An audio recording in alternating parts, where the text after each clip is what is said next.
How's it going, guys? I hope you're well. I'm StattoJoe, you're a legend for watching this video, and if you're new to the channel, why not hit that subscribe button, hit the like on this video. Plenty of Six Nations content, plenty of Premier League content. We cover a lot of stats and sports here, so join me in this journey as we go through. I'd love to hit 50 subscribers by St. Patrick's Day, which is around the end of the Six Nations, so that'll be pretty cool. So help if you want to help me out with that, that would be really great. As the title of this video says, I think potentially Italy could beat Ireland, and there's a few things as to why, and we'll get into those things, and then we'll do a brief preview as well of Wales England. Obviously, for those who don't know, France and Scotland's match has been called off due to the illegal virus that you can't mention on YouTube. Has due to an outbreak at the camp, so there's only 2 games this weekend. So just going to dive straight into it.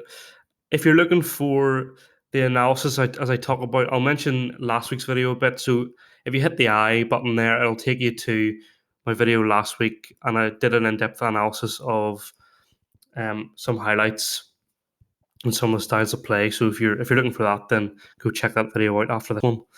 So let's just get straight into it. First thing that I noticed straight away was if we compare, it's a lot of comparison between how Italy played against England and how Ireland played against France. So Italy lost 41-18, so that was a big loss.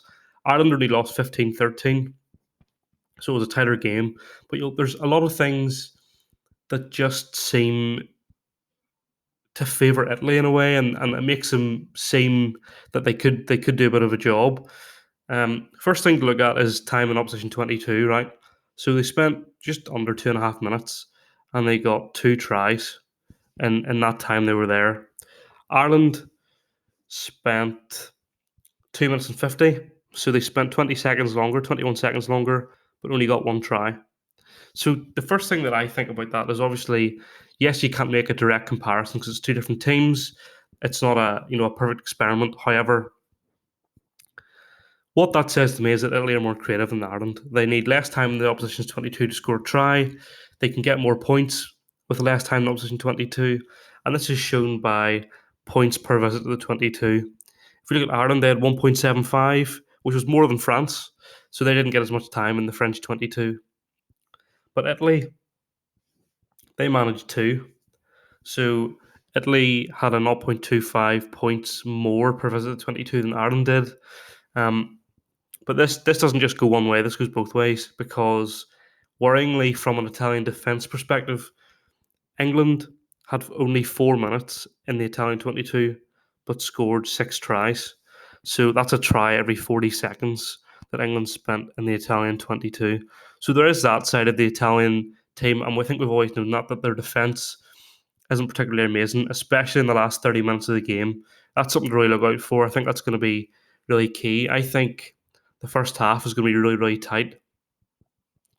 And it's going to be the second half that really defines the result of the match between Ireland and Italy tomorrow. Okay, the other thing that I noticed that sort of worried me a bit, just as an Ireland fan, I'm from Northern Ireland, so obviously I'm following Ireland. The one thing that worries me is the possession does not match up to the territory. Okay, so whenever you have 56% possession, you would expect to have more territory. You'd expect to maybe play the ball more in the other team's half. But when you look at the possession in their own half, Ireland had over half of the ball they had was in their own half. And France spent so much time in Ireland's half. They had nearly 65% of the game was played in Ireland's half for France when they had the ball. So I think to me that shows that there's a bit of there's a bit of stagnation in Ireland's play. And I'm going to do an illustration, and hopefully it's clear. I know it might not be, but I'm going to do my best. But this is what I noticed last week in the Ireland game.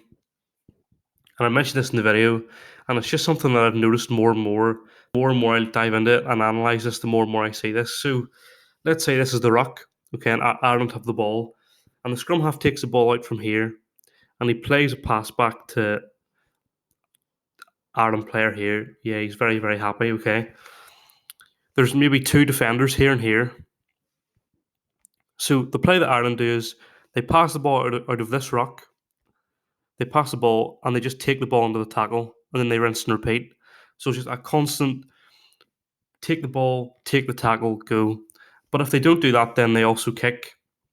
And what they were doing a lot of in the game against France was kicking the ball high. And Keith Earls, who didn't have the best of games against France, one of the things he did do well was winning the ball in the air. And I think maybe they may look to exploit that again. I'm not 100% sure. But here's the difference, really, between Ireland and Italy, or certainly in the game against England anyway. Italy were a lot more creative with when they had the ball. So if the ruck's here, often the scrum half's here and he plays a pass and it goes here, and then they play a pass, and then sometimes they'll take it in the tackle, and then offload. Let's say they get tackled here, and then they offload it out, and they're playing some quick rugby. So often in a phase, they're maybe getting in 3 or 4 passes, making a bit of ground, but ultimately they were finishing maybe further forward than they were when they started. So they had made a net gain.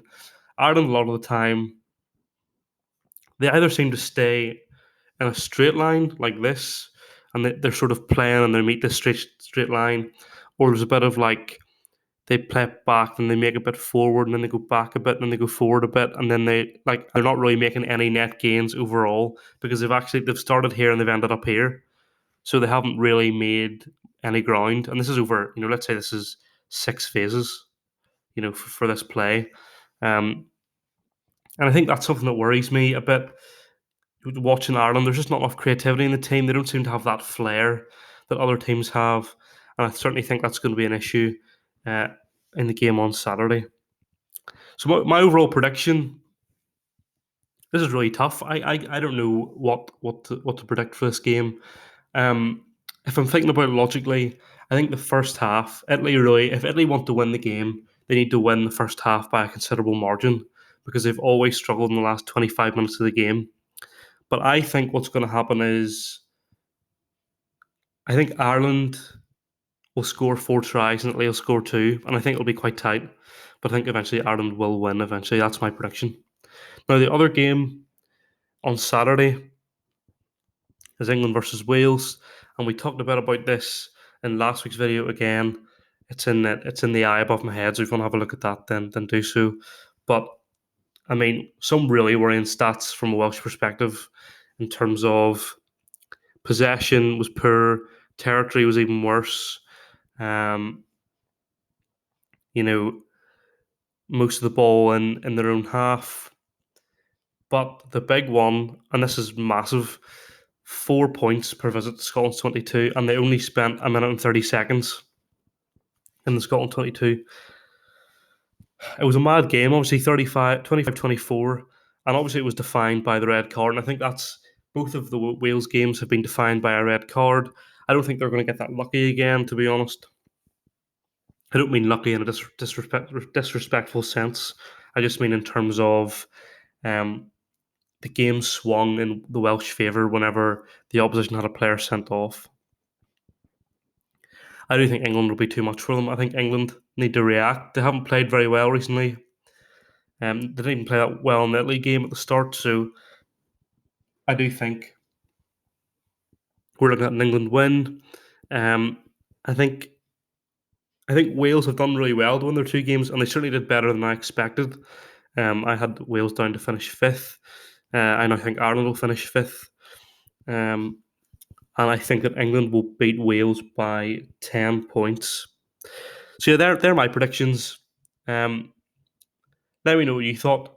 And if you're new, hit that subscribe button. It would really, really help me out. And give a thumbs up. I'd really appreciate it. But thank you so much for watching this video. I'm sorry again, there's no camera. I'm really sorry. My hair was an absolute state. But if you enjoyed this type of content, just give the channel a subscribe. Give me a chance. Hopefully I'll win you over. And I'll be back tomorrow. We've got some massive matches in the Premier League, so plenty of content this weekend for you to look forward to.